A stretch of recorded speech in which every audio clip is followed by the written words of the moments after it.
आप समझते हो पिछले कई दहाइयों के बाद यहां पर आपके सामने देश के मसीहा, देश के पसमानदा लोगों की, नौजवानों की बुलंद आवाज श्री राहुल गांधी जी आज डांगरपोरा हायर सेकेंडरी में मौजूद है। और मैं समझ सकता हूं कि आज जमींदारी का, फ्रूट ग्रोवर्स का कितना कठिन टाइम है। सारे लोग अपनी साल भर की मेहनत को इस वक्त उठा रहे हैं, सारे बिजी हैं।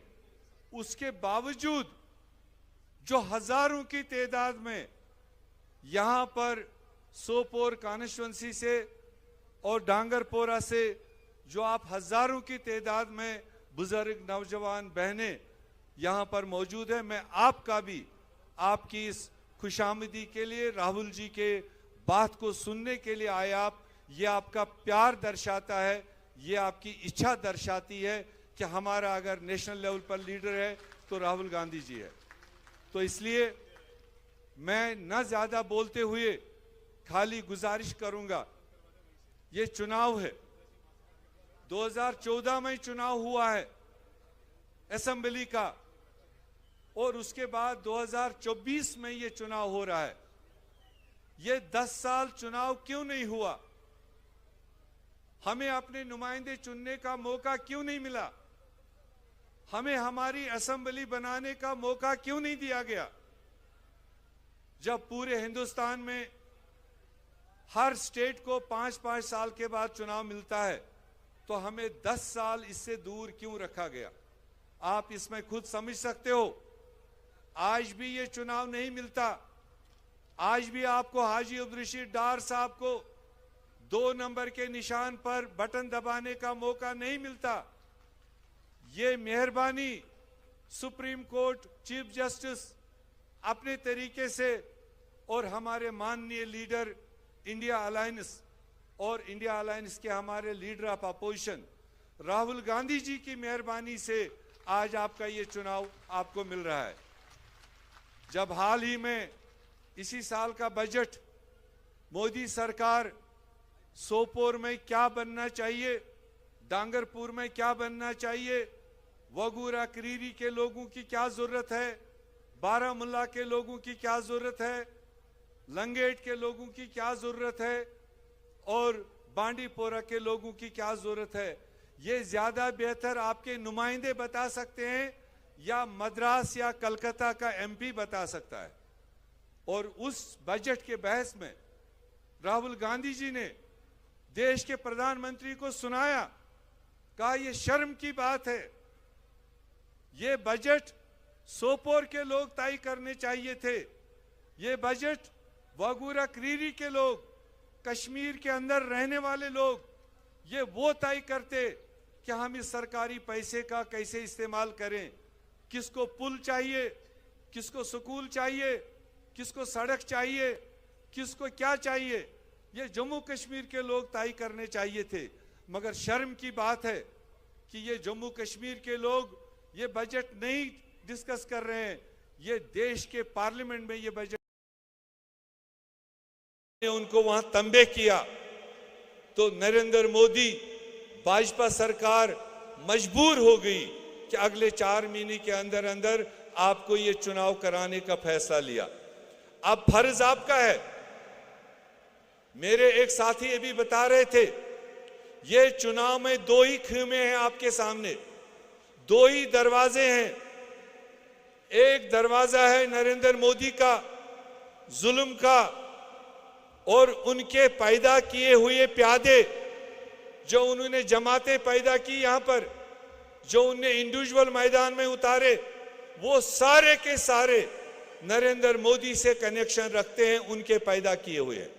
और दूसरा दरवाजा जो असेंबली में जाएंगे वो राहुल गांधी जी का इंसाफ का दरवाजा होगा, वो राहुल गांधी जी का बनाया हुआ अलायंस जो उस पर आप भेजोगे।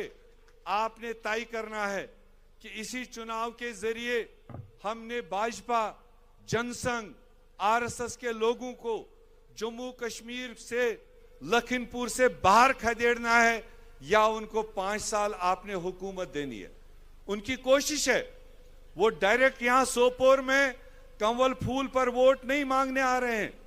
उनकी हिम्मत नहीं है सोपोर में कि कंवल फूल पर वोट मांगेंगे, मगर उनने कंवल फूल को पर्दा रखा है। दूसरे नामों से, दूसरे इंसानों के जरिए वो आपके वोट को बटोरना चाहते हैं, गलत अनासिर को आपके बीच में भेजा है। वो चीज आपको परखना है। आप, मुझे भरोसा है, ये सोपोर है, ये हमेशा सियासत का राजधानी रहा है, सियासत यहां से पैदा हुई है। जो सोपोर वालों ने हमेशा फैसला लिया, वही फैसला जम्मू कश्मीर में फैला है, वही चीज आगे बढ़ा है। तो इसलिए हमें आज भरोसा है कि आज आप तय करोगे, राहुल गांधी जी को आप यहां से यकीन देकर भेजोगे कि राहुल जी आप आगे बढ़ो, देश में आप भाजपा का मुकाबला कर रहे हो, आप हमारी लड़ाई लड़ रहे हो, हमारे मजदूरों की लड़ाई लड़ रहे हो, हम आपको यहां से पीछे बैग देंगे। और जरूर हम 1 अक्टूबर को सारी जगह पर निकलेंगे, नौजवान, बुजुर्ग, बहनें, और हाथ के निशान पर जो भी राहुल जी ने हमें नुमाइंदे दिए हैं उनको कामयाब करके भेजेंगे।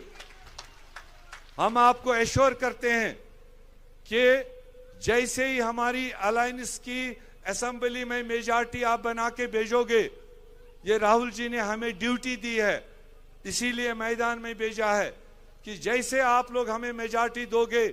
और मैं राहुल जी को बताना चाहता हूं, सर, पहला फेज कश्मीर के अंदर हुआ, साउथ कश्मीर में पहला फेज साउथ कश्मीर में हुआ, 16 सीटों पर चुनाव हुआ।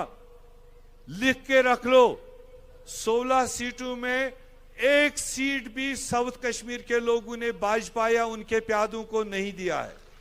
ये लिख के रख लो। आज सेंट्रल कश्मीर के 18 सीटों पर चुनाव हो रहा है, हम सुबह से मॉनिटर कर रहे हैं, और मुझे यकीन है उन 18 सीटों में भी जो मोदी या उसके प्यादे हैं, जो उसने जमातें पैदा की हैं, जिनको वो मदद कर रहा है, जिनके जरिए वो हमको बांट रहा है, सेंट्रल कश्मीर, बडगाम, श्रीनगर, गांदरबल से भी उनका खाता नहीं खुलने वाला है।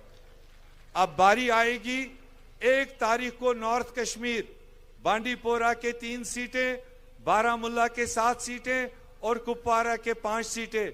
ये सीटें आपने तय करनी है। क्या हम यकीन लेकर जाएंगे कि नॉर्थ कश्मीर से आप खाता नहीं खोलने दोगे?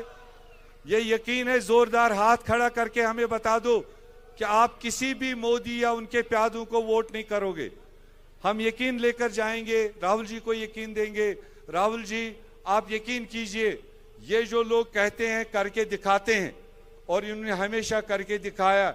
आपने हाजी रशीद साहब को इससे पहले भी बुरे टाइमों में 2 बार मैंडेट दिया, जब यहां इंसान इंसान को नहीं मिल पाता था। तब यही सोपोर है, 2002 में सोपोर वालों ने इस शरीफ इंसान को, इस ईमानदार इंसान को, इसकी सादगी को पसंद किया है। बड़े बड़े टाई वाले तब भी आए थे, बड़े बड़े परफ्यूम वाले तब भी आए थे, मगर आपने हाजी रशीद साहब को तब पसंद किया, उसको असेंबली मेंबर बनाया। और मुझे यकीन है, अगर हाजी साहब के 2 बार एमएलए से सबको अगर फायदा ना पहुंचा हो, मगर ये मैं गारंटी के साथ कह सकता हूं, ये नेक दिल आदमी है, साफ दिल आदमी है। इनकी वजह से किसी जर्रे को भी नुकसान नहीं पहुंचा होगा। ये बदले की आग नहीं रखता है मन में।